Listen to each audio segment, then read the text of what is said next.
Bueno, y hablando de las grandes estafas del gobierno nacional, nos vamos a meter en una de ellas que tiene que ver con este discurso discriminatorio, ¿no? Racista que salieron por lo menos muchos agentes del gobierno a lanzar posterior a las elecciones bonaerenses, en el cual no se sabía si querían recuperar ese voto de cara a octubre o básicamente demostrar todo su desprecio por las clases populares argentinas. Estuvieron ahí como incluso con confusiones internas, pero una de los grandes apuntes que lanzaron algunos agentes del gobierno fue: les encanta cagar en un balde, votan así porque les gusta tener calles de tierra, les gusta vivir sin cloacas. Esos fueron como los análisis de algunos verdugos del gobierno. Pero no es todo tan así, y en realidad vemos que se trata de un discurso sumamente discriminatorio y con poca confirmación estadística. Vamos a hablar un poco de esto, vamos a hablar de las políticas verdaderamente de integración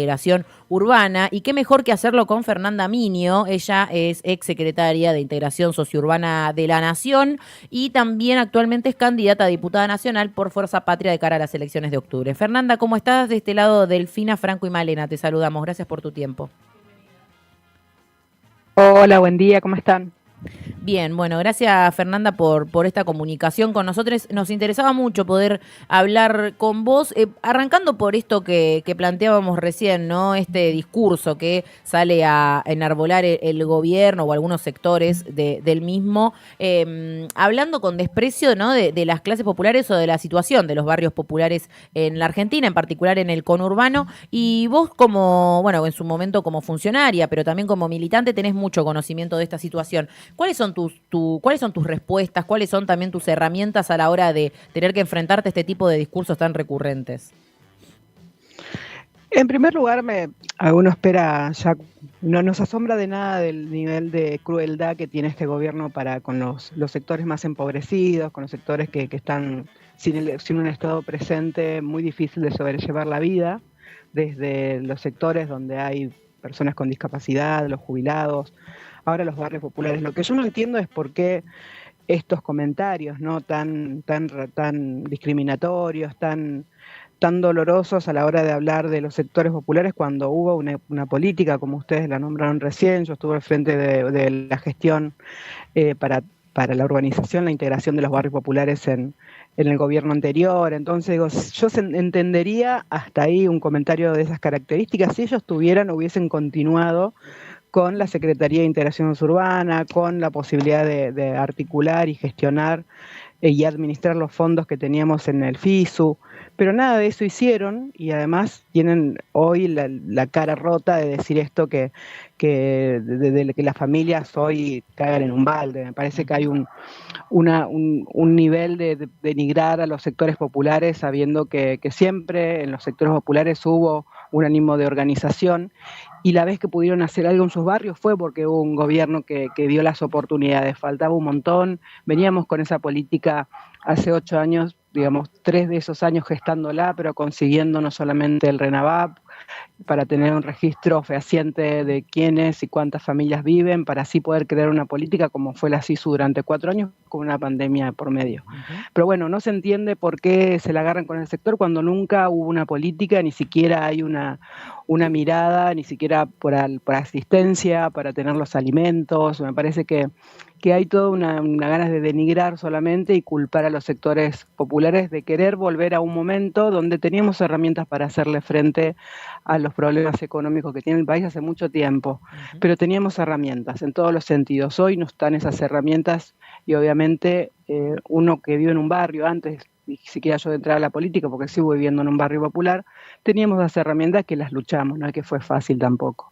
Eso es lo que no se entiende, el nivel de crueldad y de violencia que se vierte en los comentarios. Y sabiendo, y esto déjame saber también, que las familias en un primer momento tienen por ahí un pozo ciego.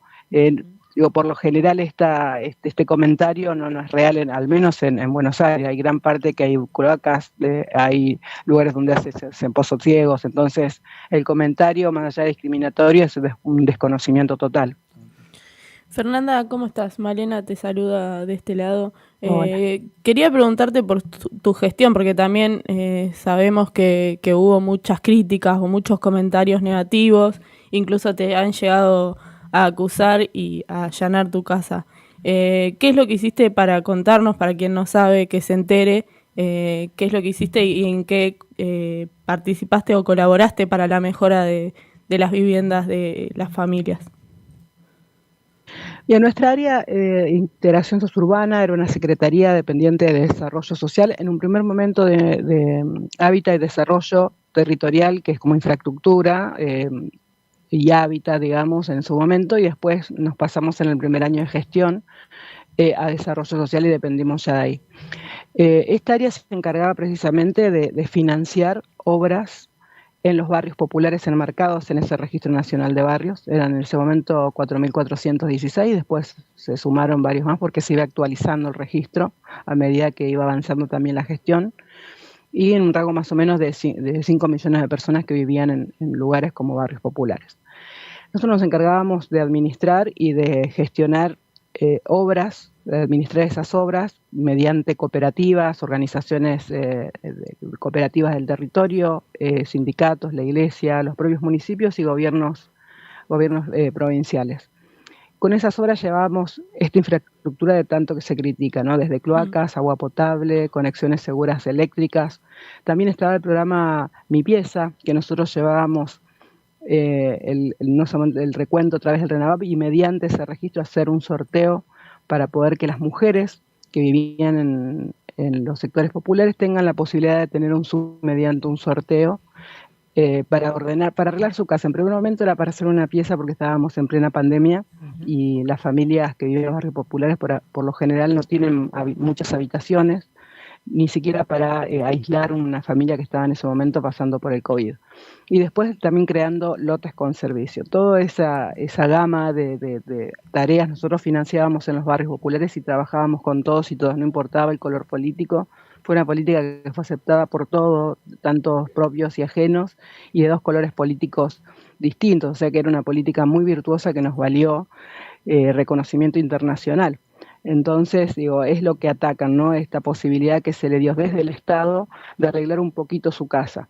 Nosotros teníamos también posibilidad de hacer vivienda en lugares donde había mucho hacinamiento, entonces hacíamos tareas con gobiernos directamente para obtener tierra y poder trasladar a las familias, si había que cruzar una calle, si había una humedal o si había cables de alta tensión. Teníamos muchas posibilidades de trabajar con todas las problemáticas que aquejaban a los barrios populares. Fernanda, buen día. Franco te saluda de este lado. Buen día. Con respecto a recién nombrabas, ¿no? Bueno, algunos de los elementos discursivos, sobre todo con los que el gobierno sale, no solo con una lógica estigmatizante, sino también criminalizante, porque es un poco como apuntan constantemente a los sectores populares. Después lo vemos que hay una contradicción en ese discurso, que bueno, ellos salieron con este discurso en clave del enojo del resultado electoral, pero esa es la misma población que también le piden el acompañamiento, los votos, sin que haya, como bien destacabas recién, ninguna política en ese sentido. ¿Cómo analizás un poco estas contradicciones y sobre todo también cómo se da la discusión en el marco de la campaña, que me imagino que ya la semana que viene seguramente arranque con más intensidad? Yo creo que en un primer momento sí, cuando se ganó este gobierno que hoy está dirigiendo los designios de todos los argentinos, no solamente de los barrios populares, se dio mucho interés que los votos salieron de los barrios populares, que salieron de los sectores empobrecidos, pero porque muchas veces nosotros estando en los lugares y viendo cómo se desarrollaban las obras, muchos pensaban que no iban a tocar el área, como por ahí no se veían sin tener la salita, ni la salud pública, ni la educación, la UH, pensaban que eso no iban a ir contra eso, no iban a tocar, que lo iban a continuar. No solamente no lo continuaron, sino lo estigmatizaron, nos persiguieron, como ustedes comentaban al comienzo, y echando que había corrupción, que hasta el mismo funcionario actual dijo que cuando entró no había nada de eso, todo lo contrario, que si no era la única área que había funcionado en el gobierno anterior, le pegaban el palo. Entonces no se entiende si en un momento son sectores, eso es lo que demuestra y deja al descubierto que hay una guerra entre ellos. Primero era contra la oposición, no pudieron, se les ganó por la cantidad que se ganó este fin de semana pasado, y ahora hay una lucha descarnada entre ellos por ¿por quién se queda con los negocios? Esta gente no vino a gobernar, esta gente vino a hacer negocios. Es lo mismo que hicieron con el área, fueron desvaciando el área de la SISU.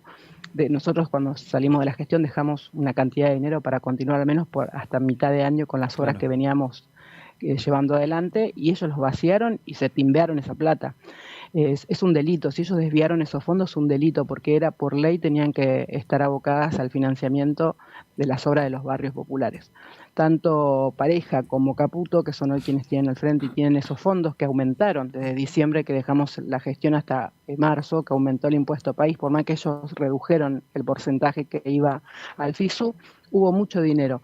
De eso no lo hablan, de eso solamente quieren decir que funcionaba mal, por eso lo fueron cerrando, que si no es por la insistencia de la Mesa Nacional de Barrios ya hubiesen cerrado hasta el área, digo, no tendríamos ni posibilidad del día de mañana recuperarlo y volver a ponerlo en marcha como era antes. Bueno, la contradicción es totalmente completa. Hoy creo que esto lo que deja al descubierto es la batalla que tienen por los recursos para llevárselos, ni siquiera para ponerlo al servicio del pueblo que los votó hace 2 años casi, ¿no?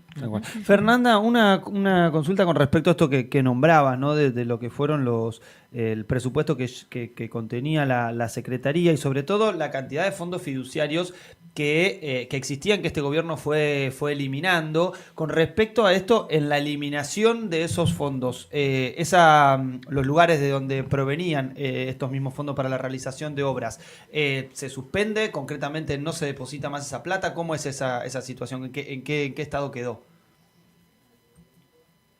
Nosotros en el Fondo de Integración Sociourbana teníamos varias áreas de financiamiento, no solamente el Tesoro Nacional, que era muy poquito, porque cuando veían que nos llegaban fondos de otros lugares, el Tesoro medio que dejó de girar.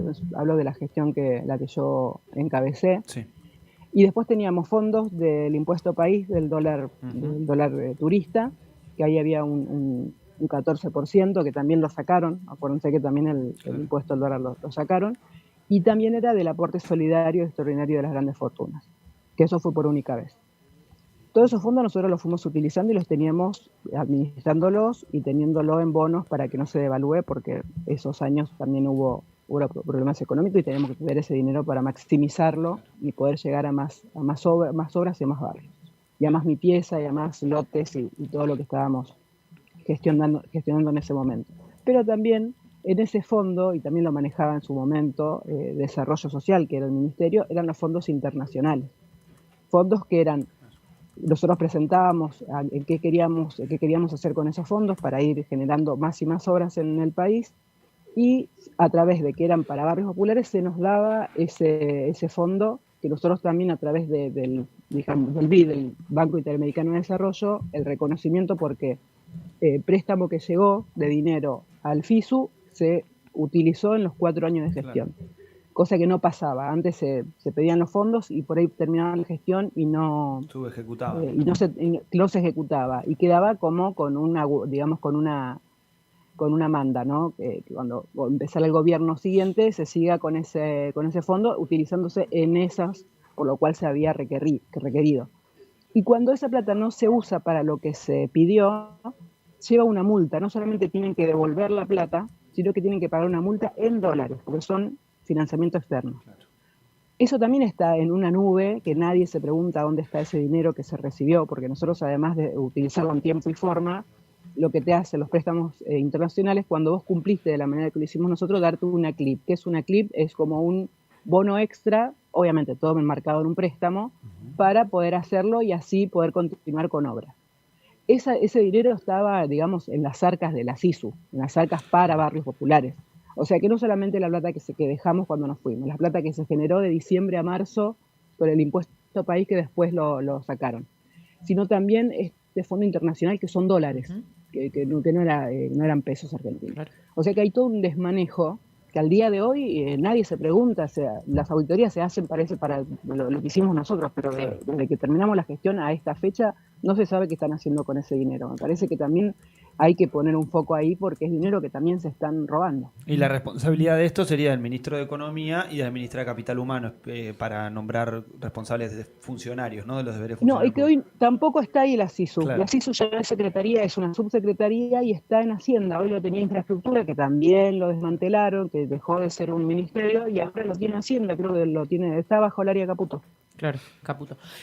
Fernanda, por último te consulto porque también, además de lo que fue tu trabajo durante el gobierno nacional anterior, sos candidata para las elecciones legislativas de este año dentro de la lista de Fuerza Patria. ¿Qué expectativa tenés de cara a octubre? Digo, también a pocos días de este resultado en la provincia de Buenos Aires, también como parte de esta lista de unidad. ¿Qué expectativa le tenés de cara a octubre y si crees que este mismo resultado se puede replicar o con qué discusiones también crees vos que es necesario llegar a esa instancia? Primero toda la esperanza, ¿no? Más allá de uno tener fe en el pueblo y saber que hay cosas que ya no se deben tocar en nuestra historia, como son los desaparecidos, como es los jubilados, personas con discapacidad. Ha dejado el pueblo argentino mucha sangre en esas luchas, en esas disputas, y eso me dejó una tranquilidad enorme, más allá de que tenía un temor, porque si hubiese sido un resultado desfavorable para nosotros, era muy doloroso para nuestro pueblo. Y revertir eso iba a ser aún todavía mucho más difícil, que estoy segura que lo va a hacer, porque con menos de 2 años esta gente hizo desastre y va a ser muy complicado, no imposible, sino uno tendría que dedicarse a otra cosa si no cree que tener la capacidad de donde le toque un rol dentro de la política poder revertirlo.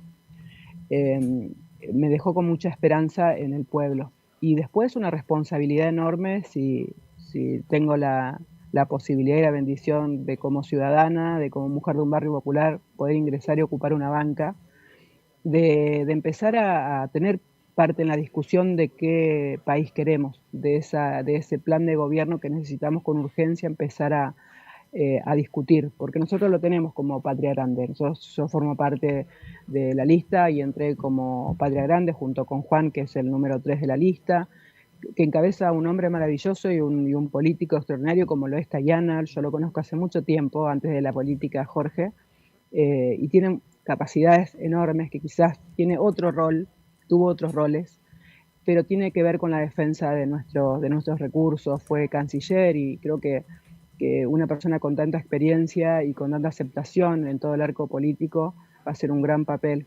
Pero también creemos mucho en la capacidad de todos los que integramos la lista de poder llegar a octubre con mucha esperanza, poder entusiasmar para la participación, que eso es también algo que nos preocupa, pero que tenemos la posibilidad y tenemos un precedente de lo que pasó este domingo pasado, que lo vamos a lograr. Pero bueno, vienen 2 años de poder consensuar y encontrar esas prioridades para llegar a volver a ser gobierno. Entonces, en eso nos abocamos en este tiempo y tenemos toda la fe que lo vamos a poder lograr, porque el país así lo requiere. Hay muchas familias que la están pasando muy, muy mal, no se imaginan. Yo cuando hablan con esta total liviandad de la gente que vive en los barrios, me duele muchísimo. No sabe el dolor por la que está pasando la familia en los barrios populares. Y nosotros tenemos que mirar hacia ahí para poder gestionar, para que lleguen las políticas para todos y para todas. Y empezando esta vez, ojalá y Dios nos permita empezar por los últimos. Fernanda, te agradecemos mucho por tu tiempo, por tus declaraciones también y bueno, te mandamos un abrazo grande. Gracias. Un abrazo a ustedes, que tengan lindo día. Gracias a ustedes. Gracias. Fernanda Miño, candidata a diputada nacional por Fuerza Patria, exsecretaria de Integración Sociourbana de la Nación, quien en su momento estuvo a cargo de esa secretaría, que con el tiempo lo dejaron, ¿no? Ese tema lo dejaron Sí, a un lado, pero sí. estuvo puesto en el foco al principio, ¿no? Con esto que resaltaba Male al la comienzo, la persecución política, las mentiras también, las causas judiciales que intentaron inventar y que fue tal la transparencia con la que se ejecutó el Fondo Fiduciario de Integración Sociourbana que tuvieron que caer todas esas causas, ni siquiera lograron la imputación, más allá del amedrentamiento, porque incluso las mismas auditorías internas del Ejecutivo daban que había sido todo ejecutado en tiempo y forma y de forma muy transparente, lo cual también fue en su momento un golpe para la narrativa falsa del gobierno. Es que, bueno, Fernanda vive en una villa, ella conoce muy bien la situación de los barrios populares y esto también demuestra que una persona que conoce el territorio gestiona mucho mejor las políticas que son para el pueblo. Por eso también les da bronca, ¿no? Les da bronca que estas políticas sean ejemplares, porque ellos las conocen tanto que las ejecutan bien y son muy pocos los políticos que llegan desde abajo a sentarse y a poder decidir o a poder gestionar políticas para el pueblo. Pero me parece que Fernanda es ejemplar en ese sentido, no solo por las políticas que lleva adelante junto con su equipo, sino también porque hace falta más gente del territorio decidiendo las políticas que corresponden al pueblo, ¿no? Sí, y bueno, obviamente después vamos a andar repasando la lista de diputados y diputadas, más entrando en la semana que viene, más allá de que ya pasaron algunos candidatos como Daniel El Tano Catalano y otros miembros de la lista que seguramente irán pasando por los micrófonos de Radio Trinchera y metiéndonos ya en el debate concreto de cara al 26 de octubre. Según la RAE, una trinchera es una zanja defensiva que permite disparar a cubierto del enemigo.